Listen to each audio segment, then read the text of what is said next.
Good morning, students. Today is your chemistry class. So, today's topic is laws of chemical class combination. So, ਆਪਾਂ laws of chemical combination ਪੜਾਂਗੇ ਅਸੀਂ two elements ਨੂੰ combine ਕਰਕੇ ਇੱਕ product ਬਣਾਉਂਦੇ ਇੱਕ new product ਬਣਾਉਂਦੇ ਆ with different properties, ਠੀਕ ਹੈ, ਜੋ both reactants ਦੀ combination ਹੁੰਦੀ ਆ।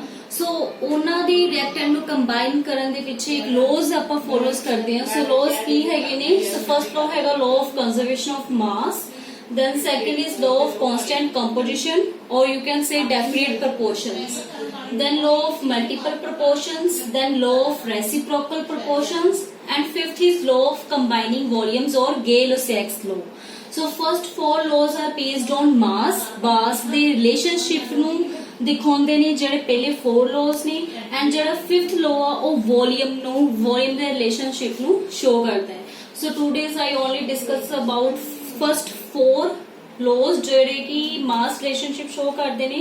So first of all we talk about the law of conservation of mass. So it states that during any physical or chemical change the total mass of products is equal to the mass of the reactant. law of conservation of mass the meaning ਆ ਕਿ ਜਿੰਨਾ ਜੋ ਵੀ ਤੁਸੀਂ reactant 2 ਲੈ ਰਹੇ ਹੋ, ਠੀਕ ਹੈ, ਜੋ ਵੀ ਤੁਸੀਂ reactant ਲੈ ਰਹੇ ਹੋ, ਅਗਰ ਇਹਦਾ mass 3 ਹੈ ਇਹਦਾ mass 2 ਆ ਤਾਂ ਜੋ ਪ੍ਰੋਡਕਟ C ਬਣੇਗਾ ਉਹਦਾ ਟੋਟਲ ਮਾਸ ਕਿੰਨਾ ਹੋਊਗਾ 5, ਮਤਲਬ ਇਹਨਾਂ ਦੋਨਾਂ ਦਾ ਕੰਬੀਨੇਸ਼ਨ ਹੋਊਗਾ। because in other words ਗੱਲ ਕਰੀਏ matter can neither be created and nor be destroyed, ਠੀਕ ਹੈ, by any physical or chemical change। ਤੁਸੀਂ ਇਹਨਾਂ ਦੀ ਜੋ ਵੀ ਮਾਸ ਲਓਗੇ ਉਹ ਪ੍ਰੋਡਕਟ ਦੇ ਵਿੱਚ ਜ਼ਰੂਰ ਐਡ ਹੋਊਗਾ, ਕਦੀ ਵੀ ਤੁਸੀਂ ਇਹਨਾਂ ਦੀ ਜੋ ਮਾਸ ਉਹਨੂੰ ਚੇਂਜ ਨਹੀਂ ਕਰ ਸਕਦੇ। ਦੂਸਰੀ ਗੱਲ ਕਿ ਜਦੋਂ ਵੀ ਤੁਹਾਡਾ ਪ੍ਰੋਡਕਟ ਬਣੂਗਾ ਉਹ ਇਹਨਾਂ ਦੋਨਾਂ ਦੀ ਕੰਬੀਨੇਸ਼ਨ ਹੋਊਗਾ। ਸੋ ਇਹਦੇ ਪਿੱਛੇ ਐਕਸਪੈਰੀਮੈਂਟਲ ਵੈਰੀਫਿਕੇਸ਼ਨ ਕੀਤੀ ਗਈ ਸੀ ਜੋ ਕਿੰਨੇ ਕੀਤੀ ਸੀ ਬਾਈ ਲੈਂਡੋਰਟਸ ਐਕਸਪੈਰੀਮੈਂਟ ਦੇ ਦੁਆਰਾ ਅਸੀਂ ਇਸ ਲਾਅ ਨੂੰ ਵੈਰੀਫਾਈ ਕੀਤਾ ਸੀ ਕਿ ਇਹ ਲਾਅ ਠੀਕ ਹੈ, ਕਰੈਕਟ ਹੈ ਕਿ ਨਹੀਂ ਹੈ।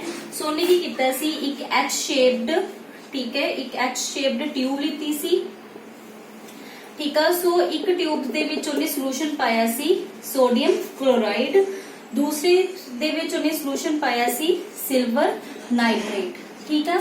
ਦੈਨ ਉਹਨੇ ਇਸ ਟਿਊਬ ਨੂੰ ਸ਼ੇਕ ਕੀਤਾ ਸੀ। ਸੋ ਸ਼ੇਕ ਕਰਨ ਦੇ ਨਾਲ ਕੀ ਹੋਇਆ ਸੀ, ਇਹ ਦੋਨੋਂ ਸੋਲੂਸ਼ਨ ਐਡ ਅਪ ਹੋ ਗਏ, ਬਟ ਜਦੋਂ ਉਹਨੇ ਫਿਰ ਇਹਨੂੰ ਸਟੀਰ ਕੀਤਾ, ਥੋੜੀ ਟਾਈਮ ਲਈ ਰੱਖਿਆ ਤਾਂ ਸੋਲੂਸ਼ਨ ਫਿਰ ਸੇਮ ਮਾਸ ਦੇ ਵਿੱਚ ਡਿਵਾਈਡ ਹੋ ਗਿਆ। ਇਟ ਮੀਨਸ ਕਿ ਕੰਜ਼ਰਵੇਸ਼ਨ ਆਫ ਮਾਸ ਕਿ ਜਿੰਨਾ ਵੀ ਤੁਸੀਂ ਰਿਐਕਟੈਂਟ ਲਓਗੇ AB ਜੋ ਰਿਐਕਟੈਂਟ ਸੀ, ਅਗਰ ਤੁਸੀਂ ਉਹਨਾਂ ਨੂੰ ਲਓਗੇ ਤਾਂ ਅਗਰ ਥਰਡ ਪ੍ਰੋਡਕਟ ਬਣਾਓਗੇ ਉਹਨਾਂ ਦਾ ਮਾਸ ਹਮੇਸ਼ਾ ਕੀ ਰਹੂਗਾ, ਕੰਜ਼ਰਵ ਰਹੂਗਾ, ਠੀਕ ਹੈ। ਸੋ ਇਸ ਐਚ ਸ਼ੇਪਡ ਟਿਊਬ ਨੂੰ ਅਸੀਂ ਲੈਂਡੋਰਟਸ ਟਿਊਬ ਵੀ ਕਹਿੰਦੇ ਆ। ਸੋ ਸੈਕਿੰਡ ਜਿਹੜਾ ਸਾਡਾ ਲਾਅ ਹੈਗਾ ਵਾ that is law of composition, ਜਾਂ ਫਿਰ ਤੁਸੀਂ ਕਹਿ ਸਕਦੇ ਹੋ law of definite proportion. Okay, so law of definite proportion ਕੀ ਕਹਿੰਦਾ ਵਾ? so it state that a pure chemical compound always contains same element combined together in same definite proportion by weight। ਅਗਰ ਆਪਾਂ ਗੱਲ ਕਰੀਏ ਇਹਨੂੰ ਵੈਰੀਫਾਈ ਕੀਤਾ ਸੀ Joseph ਪ੍ਰਾਉਸਟ ਨੇ, ਠੀਕ ਹੈ, ਜੋਸਫ ਪ੍ਰਾਉਸਟ ਨੇ ਵੈਰੀਫਿਕੇਸ਼ਨ ਕੀਤਾ ਸੀ। ਅਸਲ 'ਚ ਇਹ ਲਾਅ ਤੁਹਾਨੂੰ ਕੀ ਦੱਸਦਾ ਵਾ ਕਿ ਭਾਵੇਂ ਜਿਵੇਂ ਮੰਨ ਲਓ ਉਹਨੇ ਕੀ ਕੀਤਾ ਸੀ, ਕਿਊਪਰਿਕ ਕਲੋਰਾਈਡ ਲਿੱਤਾ, ਠੀਕ ਹੈ, ਉਹਨੇ ਸਟੱਡੀ ਕੀਤੀ 2 ਕਿਊਪਰਿਕ ਕਲੋਰਾਈਡ ਦੀ, ਇੱਕ ਕਿਊਪਰਿਕ ਕਲੋਰਾਈਡ ਜੋ ਲੈਬ ਦੇ ਵਿੱਚ ਬਣਿਆ ਹੋਇਆ ਸੀ ਔਰ ਇੱਕ ਕਿਊਪਰਿਕ ਕਲੋਰਾਈਡ ਜਿਹੜਾ ਕਿ ਨੈਚੁਰਲੀ ਪ੍ਰੈਜ਼ੈਂਟ ਹੁੰਦਾ ਵਾ। ਜਦੋਂ ਉਹਨੇ ਦੋਨਾਂ ਨੂੰ ਸਟੱਡੀ ਕੀਤਾ ਤਾਂ ਉਹਨੇ ਕੀ ਦੇਖਿਆ ਕਿ ਇਹਨਾਂ ਦਾ ਜੋ ਮਾਸ ਆ ਉਹ ਸੇਮ ਆ, ਠੀਕ ਆ। ਜਿਵੇਂ ਕਾਪਰ, ਇਹਦੇ ਵਿੱਚ ਕਾਪਰ ਪ੍ਰੈਜ਼ੈਂਟ ਆ, ਕਾਰਬਨ ਪ੍ਰੈਜ਼ੈਂਟ ਆ, ਆਕਸੀਜਨ ਪ੍ਰੈਜ਼ੈਂਟ ਆ, ਤਾਂ ਅਗਰ ਲੈਬ ਦੇ ਵਿੱਚ ਬਣਾਓਗੇ ਤਾਂ ਵੀ ਤੁਹਾਨੂੰ ਕਾਪਰ 51.35 ਚਾਹੀਦਾ ਹੈ, ਕਾਰਬਨ 9.74 ਚਾਹੀਦਾ ਹੈ, 38.91 ਆਕਸੀਜਨ ਚਾਹੀਦਾ ਹੈ। ਅਗਰ ਤੁਸੀਂ ਕਿਊਪਰਿਕ ਕਲੋਰਾਈਡ ਨੈਚੁਰਲੀ ਅਗਰ ਤੁਸੀਂ ਦੇਖਦੇ ਪਏ ਹੋ ਉਹਦੀ ਵੀ ਕੰਪੋਜੀਸ਼ਨ ਸੇਮ ਨੇ ਜੋ ਲੈਬ ਦੇ ਵਿੱਚ ਤੁਸੀਂ ਪ੍ਰਪੇਅਰ ਕਰ ਰਹੇ ਹੋ। ਇਟ ਮੀਨਸ ਤੁਸੀਂ ਕਿਸੇ ਵੀ ਥਰਡ ਪ੍ਰੋਡਕਟ ਨੂੰ ਅਗਰ ਬਣਾ ਰਹੇ ਹੋ, ਭਾਵੇਂ ਉਹ ਨੈਚੁਰਲੀ ਆ ਭਾਵੇਂ ਉਹ ਲੈਬ ਦੇ ਵਿੱਚ ਬਣਿਆ ਹੋਇਆ ਵਾ, ਉਹਦੀ ਜੋ ਪ੍ਰਪੋਰਸ਼ਨ ਆ ਉਹ ਹਮੇਸ਼ਾ ਕੰਜ਼ਰਵ ਰਹੂਗੀ। ਇਸੇ ਕਰਕੇ ਅਸੀਂ ਇਹਨੂੰ ਲਾਅ ਆਫ ਕਾਂਸਟੈਂਟ ਕੰਪੋਜੀਸ਼ਨ ਕਿਹਾ ਜਾਂਦਾ ਹੈ, ਕਾਂਸਟੈਂਟ ਜੋ ਫਿਕਸਡ ਹੋਵੇ, ਔਰ ਜਾਂ ਫਿਰ ਡੈਫੀਨਿਟ ਪ੍ਰਪੋਰਸ਼ਨ ਕਿਹਾ ਜਾਂਦਾ ਹੈ।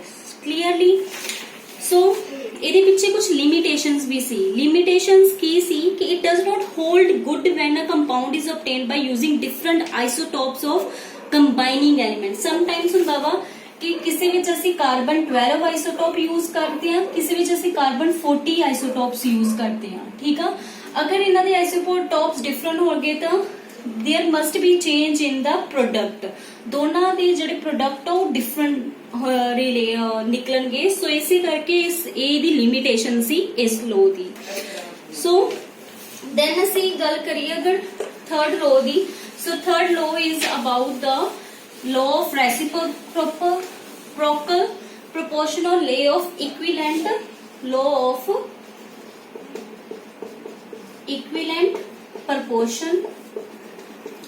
सो ये रिचर्ड ने दिता सी लॉ इन 1792 दे विच।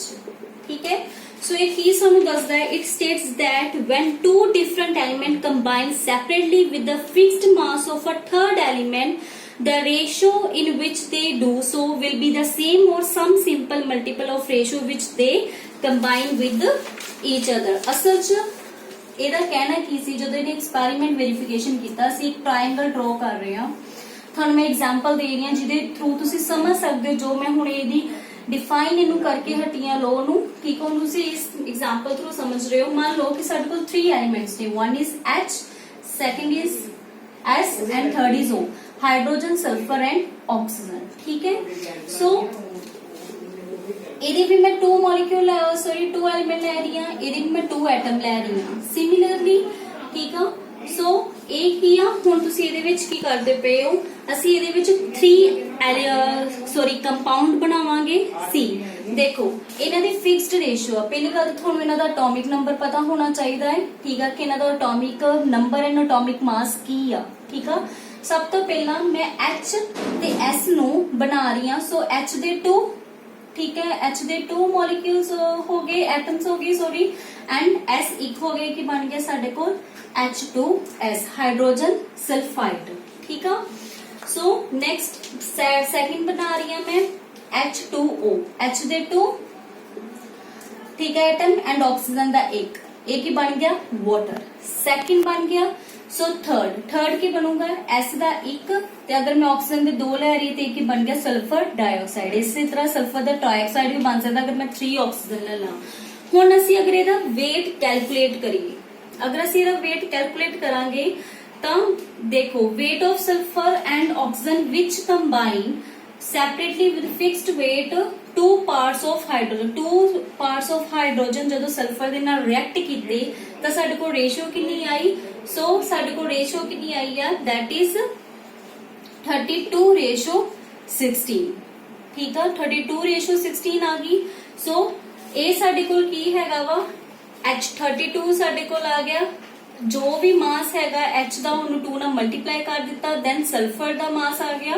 अगर तुसी इहदी कटिंग करोगे तो ए साडे कोल की आ जाऊगा, दैट इज 2:1।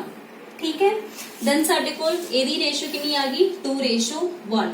हुण अगर असी सल्फर डाइऑक्साइड दा कढदे हां, सल्फर डाइऑक्साइड दा कढोगे तां साडे कोल की आ रहा है 32:32। ठीक है, मास आ 62 मल्टीप्लाई 2 करोगे। ठीक है, तुसी ये ऑलरेडी कर चुके हो। 16 ऑक्सीजन दा मास है, 2 ना मल्टीप्लाई करोगे 32, कटिंग करोगे तो तुहाडे कोल की आ जाऊगा 1:1। अगर तुसी दोनों रिलेशन नु इन्हां फर्स्ट ते सेकंड इक्वेशन अगर तुसी रिलेट करोगे तो एक ही बन गया 2/1 रेशियो 1/1, तो तुहाडे कोल अल्टीमेटली की आ जांदा है, दैट इज 2:1। कहने का मतलब आ तुसी जिन्ने भी ट्रायंगल फॉर्म दे विच एलिमेंट्स बना रहे हो, जिन्ने एलिमेंट्स नु मिक्स करके कंपाउंड बना रहे हो, हुण देखो सेम एलिमेंट्स आ, hydrogen sulphide, hydrogen oxygen, sulphur oxygen. ठीक है, सो तुसी इन्हां नू मिलके जो भी बना रहे हो रेशियो सारियां दी की जा रही है, दैट इज 2:1, जो कि कांस्टेंट रेशियो जा रही है इन होल नंबर्स च। ठीक है, so this is the law of equivalent proportion. Now girls इनका जो मैं फर्स्ट थानू लॉ करवाया सी ओदे विच एक गल जरूर याद रखियो, जिहड़ा मैं आपां law of conservation of mass कीता सी ओदे विच मैं एक गल स्किप कर गई हूं। ठीक है, वो जरूर ध्यान रखियो कि जिन्ना भी मास ऑफ रेक्टेंट होगा, ठीक है, वो ऑलवेज इक्वल होगा मास ऑफ प्रोडक्ट दी।